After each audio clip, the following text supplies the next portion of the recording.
Just to reiterate, for those of you who may be joining us, this is our normal noon news time. You're looking right now at some of the first pictures that we got of the Murrah building downtown. It's a federal office building across the street from the courthouse. You can see the courthouse just behind that building.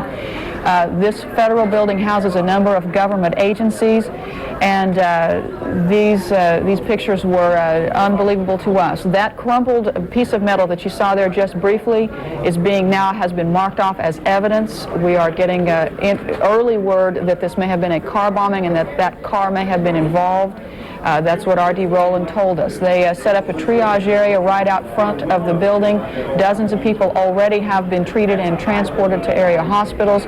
Our crews on the scene tell us that there may be dozens more coming out of that building. The fire chief, one of the fire chiefs for Oklahoma City, has said that there are people trapped inside. They're having to get to them one by one and deal with concerns that there are other explosive devices that could go off any time. But those rescue workers from AMSA, Oklahoma City, the fire department, and others staying right there on the scene despite the threat of a secondary explosion to get those people out of the building. At the scene of the triage, where all this is going on, Robin Marsh, Dave Balut, and Heidi Browning are watching what's going on there. Robin, what can you tell us? Well, you can see right now a lot of people just carrying in boxes, and since we've last talked, they've just brought in dozens of bottles of boxes. We have firemen here who are just bringing these boxes here for water. That's what the apparent need is going to be for some of these victims who come here. We still have not seen any of the patients yet, Jennifer, come here to the triage center. We're about 4 blocks down, and what our understanding is, just south of here, there's just a line of ambulances. I don't know, Chris, if you can just see that line of ambulances just waiting to head back down to the federal building. And some of those people will, tilt up just a little bit, babe, there you go. Some of the people will actually be carried down to, on stretchers from the federal court building, brought here to this triage centers. Others will be transported from these ambulances. They'll have their initial care here and then sent on to the hospitals if needed. Dave?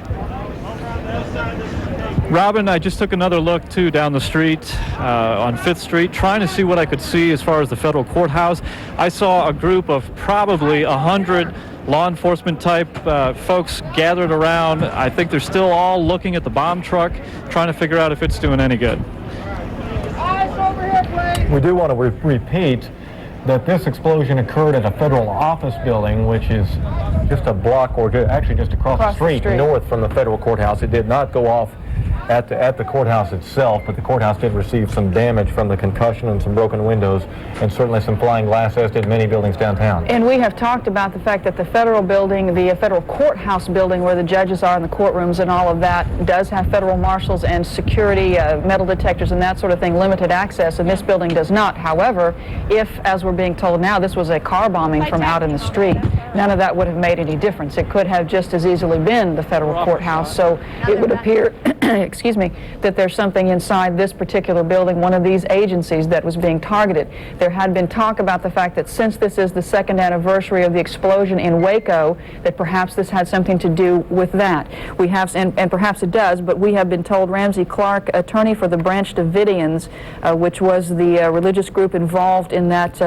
tragedy in Waco, Ramsey Clark, their attorney, has told Newsline 9 just in the last hour, his group is not claiming responsibility for that and was not involved. That is the word that we are getting from the Branch Davidian attorney. Let's go to Newsline 9's Heidi Browning right now in downtown Oklahoma City. Heidi? Kelly, we're getting ready to show some video that we got when we were down right at ground zero earlier this morning before we had to back up. Let's go to some tape. This is the original triage unit that was set up right directly in front of the federal building. It was a scene that I just cannot even describe to you. It was horrible. They brought in, they had ambulances coming in from everywhere. There were people that were just volunteers running into the building, and then as more and more emergency officials came, they rushed into the building, bringing out people with very serious injuries and some children who were very seriously injured. As we've been telling you, the daycare center was destroyed. The 2nd floor of the building collapsed on top of the nursery, and so there were many children that were brought out, and the police officers who rescued them said that the injuries were horrific, that shrapnel was just blown all through the rooms and they were caved in upon. There were also a lot of walking wounded, people who were coming from Upstairs, their co-workers were helping them down, and there were people there who had begun the triage unit. There were a lot of people sitting around just in a daze. There you can see one of the police officers who had volunteered and rushed in to try to save some of the children. He is a 15-year veteran, and he told me that he has never seen anything like this. It's more than just emotional down here. People are devastated by what they're seeing. Everyone keeps saying, I can't believe this is happening in Oklahoma City. Again, right before we had to back up because of the threat of another bomb, there were a lot more ambulance units on the scene, and they were starting to call for more sophisticated life-saving equipment. And at that time is when the panic occurred, and we all had to back up and run. Jennifer? It appeared to be a little boy, probably a toddler, that Don Hull of the Oklahoma City Police Department was holding there. Were there others that you saw that were injured? Do we have any idea if the majority of the kids in the center survived, or I do know this, that one officer that you're talking about, he told me he saw himself 3 children who were dead and 5 who were wounded, injured, very seriously injured, who were taken on to the hospital. If I understood you correctly earlier, Heidi, the problem in there was that the daycare center's on the 2nd floor, and that a lot of the rubble from upper floors had collapsed onto the center. Is that right? Correct? Apparently, the daycare center is not only on the north side of the building, but also on the 1st floor, and the 2nd floor collapsed in on top of it. And Jennifer, we saw some parents, some mothers who were just waiting and worrying. They had not had any word. They had not necessarily been working in the building, but their children were in that daycare center, and they were there frantically trying to get information, calling out, has anyone seen my baby?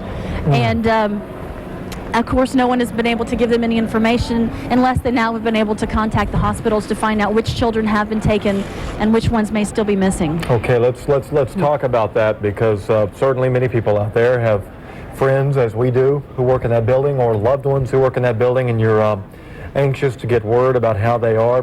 There were a couple of phone numbers that were put up earlier, but they've been swamped, quite frankly. They are suggesting that you wait until you hear from a hospital.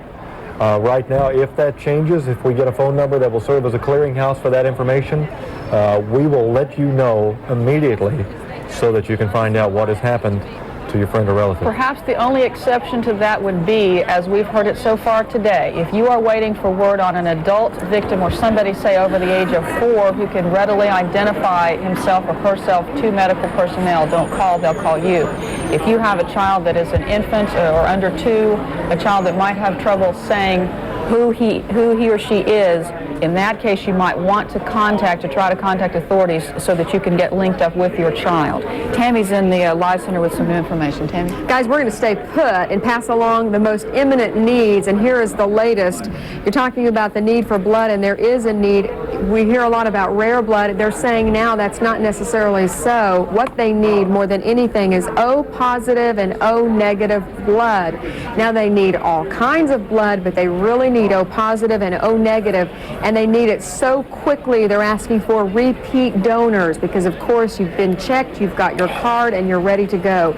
So if you are an O positive or O negative, they would like to see you at the Red Cross, some of those blood donation sites we passed along today. Okay, we're looking at, as you pass along that information, Tammy, some very disturbing video of children who were hurt down on the scene. Let's go to Newsline 9's Angela Buckaloo downtown with more information. Angela? Well, Kelly, I'm here at St. Anthony's Hospital. The triage center has calmed down some. You see a lot of supplies behind me. Let me get to this real quickly. Behind me here at St. Anthony's, we have St. Mary's, which is in the mental health center right there at 10th and Lee. Right here, Mental Health Center, 10th and Lee. Let me tell you about this. There's a big board in there that has a list, a name of everyone who has been injured in this catastrophe. It has what hospital that person is at, and if possible, has the condition of that person. That's here at 10th and Lee, right across, right west from St. Anthony's Hospital. It's on the 2nd floor. You can go up there. There's a big board they're putting up there. I understand at this point they do not have a phone there yet, but you can come down here. It's for your service if you're wondering about a loved one. Let me tell you, here at St. Anthony's, they have 57 people. They have 3 people in ICU. They have 4 people in surgery right now. And let me tell you also, one of the children that we've been talking about, one of the 6 that died downtown, was brought here, DOA, on arrival. Although I did talk with one family who is lucky to have their little child alive. Let's take a look at that sound.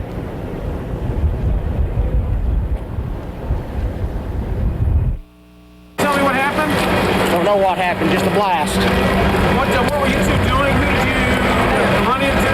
Tell me before, during, and after. Yeah. Just sitting at my desk working. All of a That's not sudden, it. explosion, roof caved in, and started trying to find people that I worked with. Okay. But they're trying to get the immediate problems taken care of. But I tell you what, if you go over here, Just sitting here. yeah, just sit right here. We got to find his brother. Hey, don't worry about his brother right now. Okay. Just stay right here. Somebody looked at him.